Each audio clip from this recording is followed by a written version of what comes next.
Hey, everybody, and welcome to another episode of the Couch Warrior podcast. As always, I'm your host, Mike, and today I'm talking to MMA fighter Torrez Finney. How's it going, brother? How you doing? Thanks so much for coming on to the show.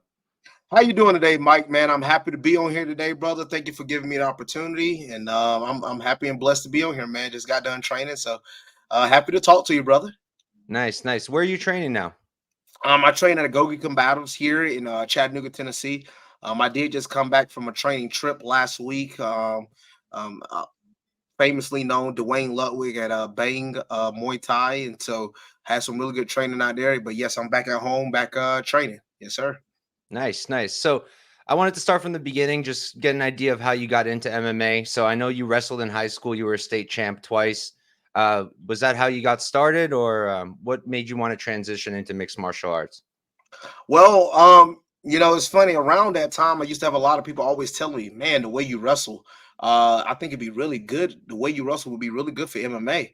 And I just never say, "I don't see myself. That's not my cup of tea." Because I wasn't a big fan of MMA at the time. I was a big professional wrestling fan. I loved the WWE. I was big Oh, into yeah. WWE, and obviously NFL basketball. That was just my cup of tea from growing up. So I went to college. University of Tennessee at Chattanooga, and it was around COVID time. When COVID time hit, uh, we didn't know if we was gonna have a season or not. And the writing was on the wall for me. I knew that after college, there wasn't gonna be any more playing time football for me anymore longer. So I knew that was coming. And I felt personally in my heart that I wasn't done with my athletic career. I just felt like I still had more to give. I still felt like I had more in the tank to give towards to my athletic career. And I was like, you know what? I got into boxing, and I love boxing. And the guy at the boxing gym was like, "Hey man, you should come by this gym called the Gogi, man. I think jujitsu, I think the MMA thing will really benefit you." And man, the first day I stepped in the gym, he was not lying. It really captured my heart, and man, we've been on this train ever since June of 2020. Nice, nice. What made you want to do boxing? So the reason why I did boxing, I had got injured in football. I had torn my ACL early in the year in the spring. So I was just getting back. I was just getting back, allowing to play, but we only had 4 games left at the time. And I was like, well, I'm gonna start boxing. And I got into boxing because I was like, man, I just can't do nothing and not be competitive. So I got into boxing to be competitive, and and I liked it. And I was like, yeah, I like this. It was different, and I was already a gritty guy, a guy that can, you hit me in the face, I'm not gonna cry. I'm like, okay, let's go, bring it on more. My eyes get wider, So it was it wasn't nothing that I didn't necessarily so-called say didn't like. I was intrigued by it. It brought me more towards it.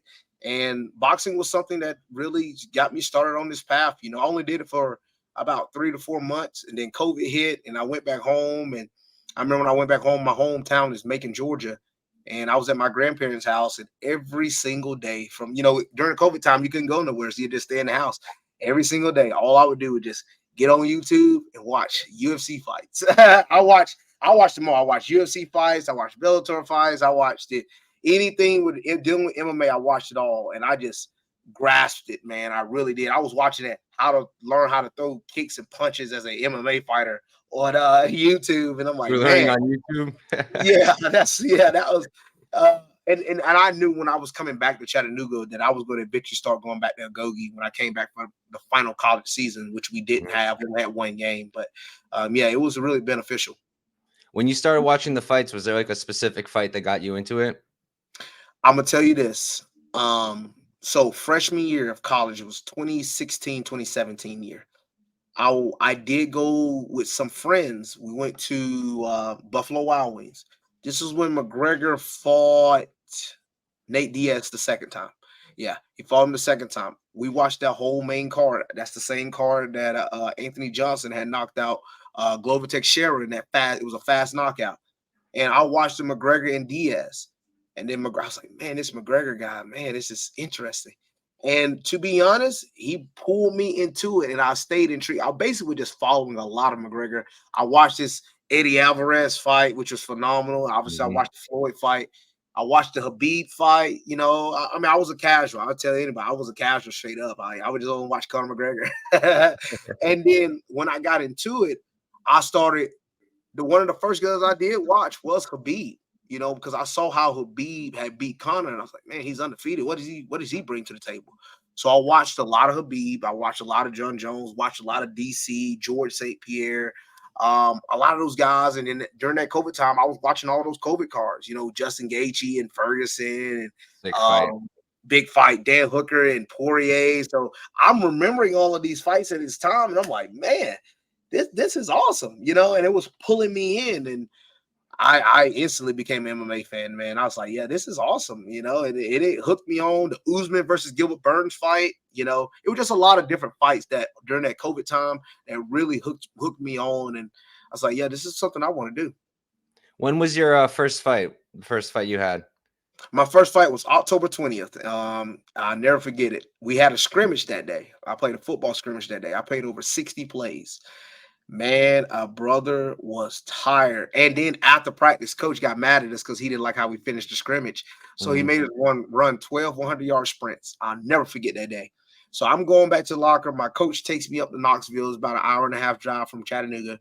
And I slept all the way there. I slept on the couch in the back, getting ready for the fight. You know, I warmed up eventually, but I was like, man, I was thinking to myself, like, man, I gotta get this joke out of here, man. I'm a little tired, you know, because my body was fatigued. I still was a bigger boy. I trained for the fight, but I didn't get like as much training as I do now, obviously. But I trained for the fight, but I was training and practicing football during that whole camp. And man, I was blessed to go out there. I was able to get him out of there in 11 seconds, 11-second knockout. So we made sure we was able to get in and get out. That's crazy, man. After a full day like that, wow.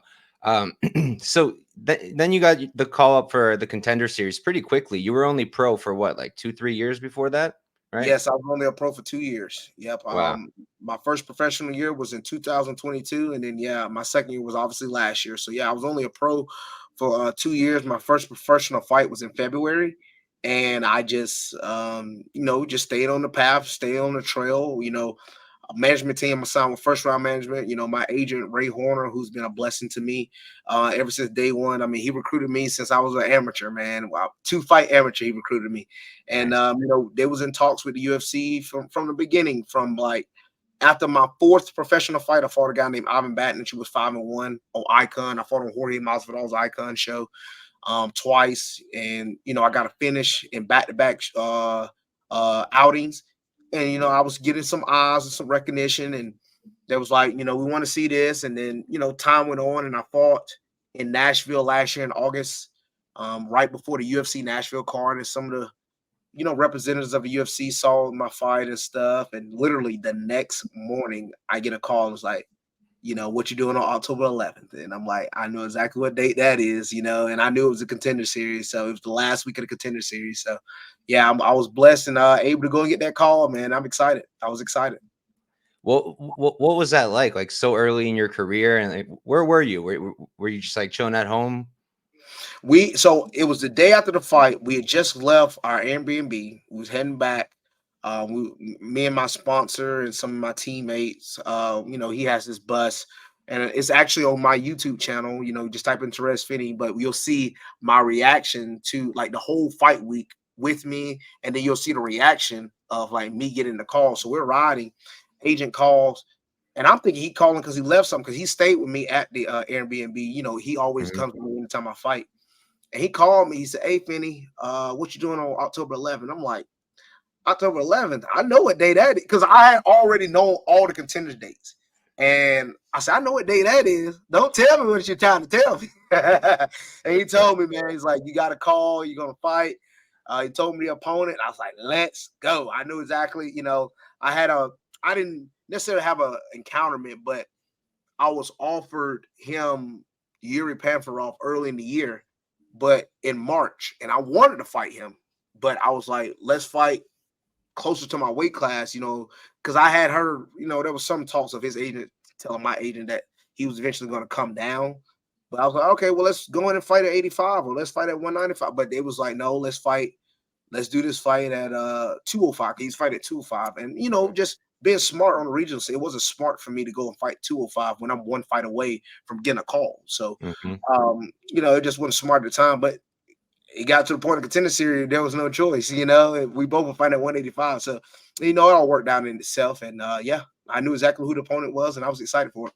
Oh, so he was already on your radar. You had Yeah. already almost fought him. Yes, I had all in March. It was March of last year. Gotcha. The Dana White looking for a fight when Dana Yeah. went to Boston. That was the card that it wasn't written in stone. There was no contract. It was in talks, but that was the card that me and Yuri was potentially going to fight on. Yeah. Gotcha. So then once the fight was made for the Contender Series, were you at all nervous? He's undefeated. He had a bunch of hype behind him.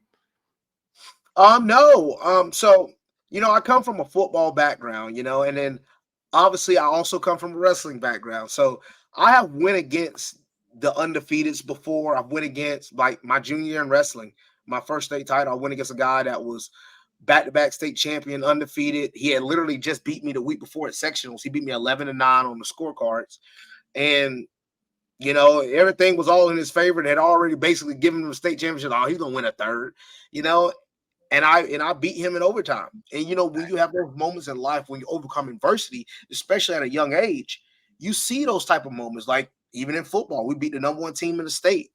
They had all these type of recruits, beat the number one Jake Fromm, people that know him that watch college football that played at Georgia. We beat teams like that. And you get that type of confidence when you utilize that type of stuff at a really young age.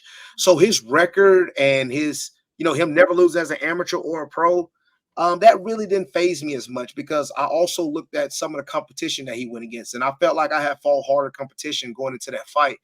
And sometimes you have to see. Personally, I know how I felt dealing with adversity. I don't know how he trains. I don't know how anybody else trains. But I do try to train. I do try to put myself in the worst position and have myself fight out of it and still try to be successful. So I don't try to sugarcoat my training, and my coaches doesn't do that for me either. Like they try to put me in the worst position. They try to get that's why I go and cross train. I want to go with Sean Strickland, Chris Curtis, those guys. I want to go with Rodolfo Vieira, Phil Rowe, Val Woodburn, Mike Davis, those cats. I want to go with the best of the best. So when you see that, you're like, oh man, I've been in the most adverse situations and I found a way to still come out on top. So when you see that in the actual fight, it doesn't necessarily phase you as much. So back to asking your question, not know necessarily that his record didn't phase me at all. I was actually looking forward to the matchup. I thought I was I thought it was a great matchup for me, and I thought it was a bad matchup for him and personally. But no, but he's a really good opponent. A lot of respect to him for real. 6-0 on the professional scene. He got a shot on the Contender Series, 5-0 as an amateur as well. That stuff is hard to do. A lot of people don't have that type of things under their belt. So definitely props to him. Did you have like a specific game plan going into it? Did you think you were going to strike with him? Did you know you're going to use your wrestling? Yes, I did know I was going to utilize my wrestling, but the goal was to strike early and then set up to the shots. What happened in the second round is exactly how the fight was supposed to happen. But going into the first round, be honest, I started off trying to strike with him a little bit. He landed, hit something here and there, and then I shot, and I'll be honest with you, I felt his hips. And I've been wrestling all my life, man. I've wrestled in college. I've wrestled with a world champion. I've wrestled with a lot of top tier guys. And once you get somebody hips, when you get somebody hips, if whether or not they can wrestle with you or not. And now I'm gaining experience, getting better with fight IQ. I didn't start that round off smart because I felt the hips and like, oh man, once I get on top, this fight ends. And that was in my mind. So I was trying to force something that wasn't there yet. And that's where, fight experience continues to grow. And I was trying to force something that wasn't there. And it cost me, in that first round, I got clipped a few times. But going back to my corner, my coaches said, hey, Finney, you have to set up with your hands. You can hear on the broadcast. You got to set it up with your hands. You got to go in there, utilize your hands, and you get the takedown. And it literally said, once you get on top, we will get out of here. And it's exactly as you see in that second round. I utilized my hands, got the takedown much easier than what happened in the first. And once I got on top, the fight was over. Yeah, that was a clean finish. It was a good fight. So then, obviously Dana didn't end up giving you the contract. He said he wanted you to develop more. I think he said that it would be like not like an injustice to you, kind of, to put you in so early. Were you disappointed? Did you kind of see where he was coming from? What were your thoughts on all of that? No, so at the time I was a little bummed, but I was bummed for probably like 5 minutes. And then I was like, well, back to the drawing board because I went on the Contender Series and did what was only in my control, and that was go on and win the fight. That's all I could control. And I had looked up a stat. It was a stat that said 90% of fighters that go into Contender Series and get a finish get a contract. To be honest, the cameraman that was in the back, the people that was a part of him, was like, man, that was a great fight. You're gonna get a contract. I think that's why it hit me a little hard because everybody in the back was like, "Oh man, that was a great fight. You're gonna get a contract. Great adversity. You're gonna get a contract." So everybody, we all thinking like, "Oh, I'm gonna get a contract." We did too. Everyone watching. Yeah, I'm about to say, I thought I was gonna get. I was pretty confident I was gonna get one, and I think the thing that hits a little bit when you see some of the other guys that was on the show get one, and they had decision fights. And I'm not going and picking and be like he said, she said, or go and grab. But I just felt like I had a finish in the second round, come back from adversity. Changed up my game. When the coach said, "Hey, I made adjustment in the fight adjustments." Yeah. So it happens, but I wasn't necessarily mad overall. I said, okay, go back to the drawing board. It gives me more time to go and get better. And it gives me time to go back and think about what I necessarily need to do and continue to get better at what I'm doing because I do think about it. I am 25 years old. Heck, how many 25-year-olds are 7-0 as a professional? Having that under their belt to be able to fight on a Contender Series. So I'm not mad at it.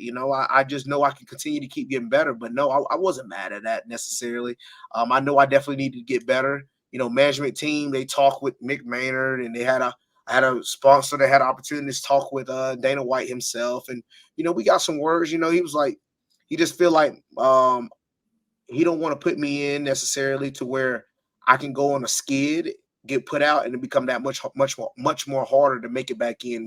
So you want to make sure if you're going to win, you're going to go in and like be ready when you go in. And there's some guys in there right now that I pretty confident I can beat right now. I am really confident I can beat. But if they want to wait on me a little bit, I have no problem. Because I'm 25, I got a long time to go, and I know, and I'm getting better every day. That's why I'm training, doing all these training camps. I'm getting better every day. So when that day and that call does come, Torrez Finney will be ready. Hell yeah, hell yeah. So you mentioned earlier you've been like cross training. Have you spent some time with like Extreme Couture? I think you mentioned Sean Strickland. Yes, yeah, I've trained there a bunch of times. Coach Eric Nissy, he's a really cool guy, man. Got a chance to train a few times, do a lot of good pad work and skill work with Dewey Cooper, and he's phenomenal. Yeah, and I've had an opportunity to spar with Sean Strickland and Chris Ask about the Perry. sparring. How was that? Yeah. Oh, it was fun. Like, he gives me a lot of respect, man. It was fun, man. It was fun to go with each other. It's different. I will say he's got really he can get up really good. Like I was able to get a takedown here and there on him, but he gets up really good, man. He's one of the hardest guys I've ever had to try to hold down. His get up game is phenomenal. And that's why he's world champion. He's phenomenal, man. Sean Strickland's a really good person. Sparring him is hard, man. He's the hardest guy I've ever had to spar, man. He will put a pace on you, and you got to go. So overall, but he's fun to spar with, man. You learn a lot of things while being there with him. Gotcha. Cool. Do you have anything like lined up yet? Any possible fights or any idea what's next? No, not yet. Nothing lined up yet. We are currently in talks with something big right now, but we just gonna keep that quiet just yet. Hopefully, it should be on the fence of getting announced soon. But we're just currently, just waiting. Hopefully, that thing falls through. But we are just taking our time right now, brother. We're just trying to get better every day.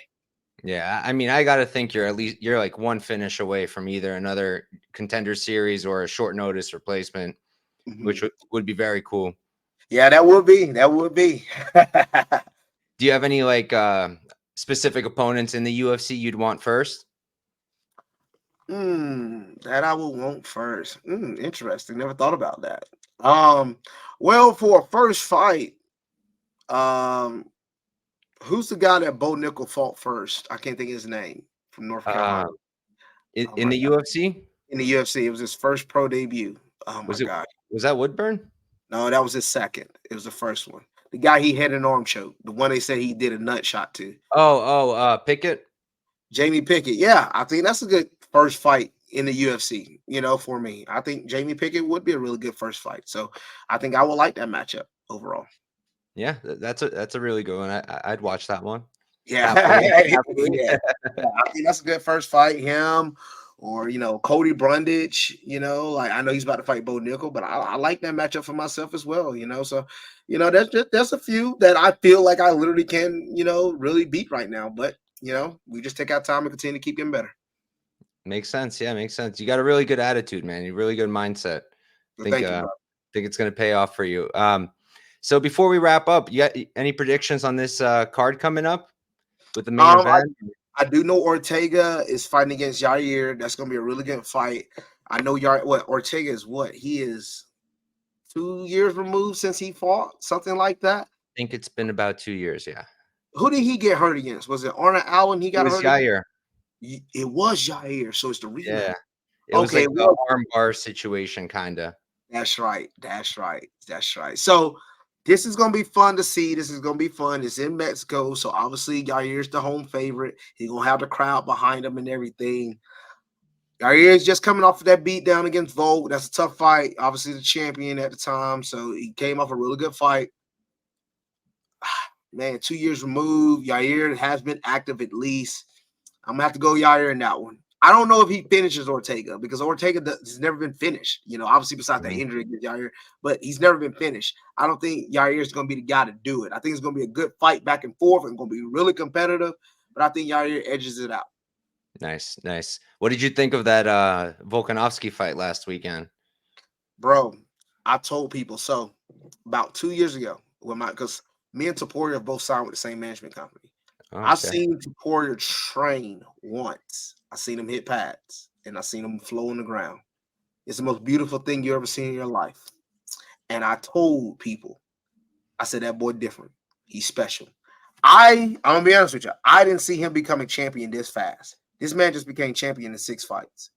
After seeing him, I'm like, man, like when he fought Bryce Mitchell and he was the underdog, I was like, man, I don't think he should be the underdog in that one, boy. Then he fought Emmett. I was there at that card because my teammate Trevor Peake, he fought on that card.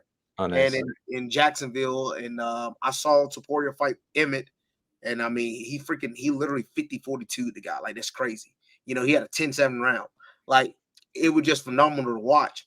And then when he got the Volk opportunity, man, you can just see it inching up. You just kept seeing that right hand getting closer and closer.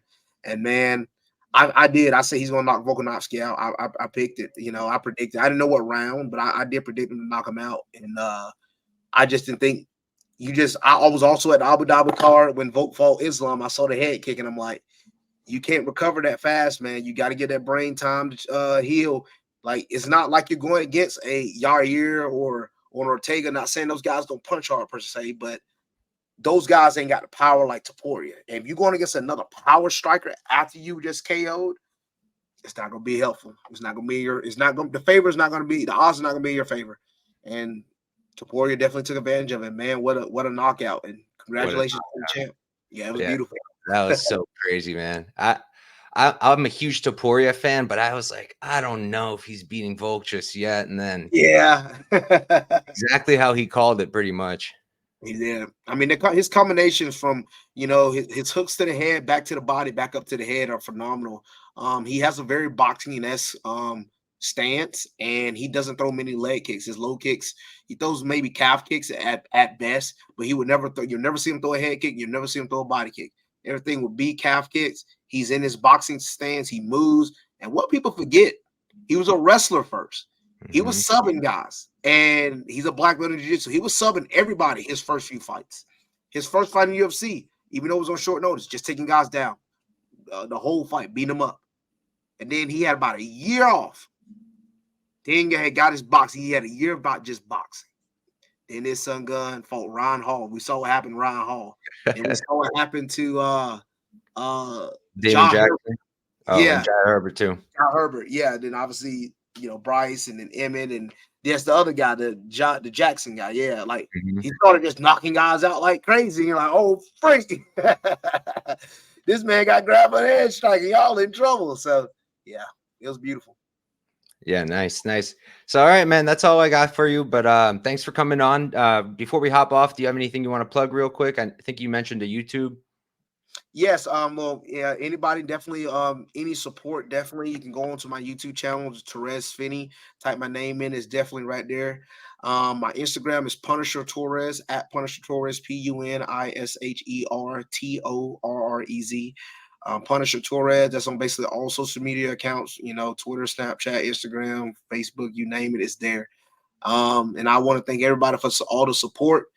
Thank everybody for tuning in. And thank you for anybody that's willing to get behind me. And I thank you very much for Mike for giving me the opportunity. So, yeah, anytime anybody supports me or give me an opportunity to be able to, show myself, and I thank you very much. I'm blessed.